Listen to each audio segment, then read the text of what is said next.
राम जी की जय झूलेलाल। राजा सिंधी आपके सामने हाजिर है। मुझे कुछ लोगों ने बोला ये जातिवाद पे वीडियो बना रहा है। कौन सी जातिवाद पे बना रहा हूँ मैं? क्या मैं सिंधी हूँ? क्या मेरा हक नहीं सिंध मांगने का है?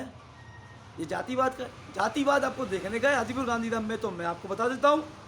हर दूसरी गाड़ी पे लिखा होता है जाडेजा, हर दूसरी गाड़ी पे लिखा होता है आहिर, हर दूसरी गाड़ी पे लिखा होता है जाला, हर दूसरी गाड़ी पे लिखा होता है अरिहंत। ये क्या है? ये क्यों लिखते हैं ये सब? जातिवाद कौन फैला रहा है यहाँ पे? है जातिवाद ये लोग फैला रहे हैं, हम नहीं फैला रहे जातिवाद। हम तो सिंधी हैं। हमको भाई प्रताप ने ये सिंधी शहर सिंधियों के लिए बनाया है, ना कि और किसी के लिए। कितने सिंधी यहाँ से भाग के पूना चले गए, कितने सिंधी यहाँ से भाग के अहमदाबाद चले गए डर के। पर ये राजा सिंधी है। हर सिंधी डरपोक नहीं होता, नहीं होता। जयराम जी की जय झूलेलाल।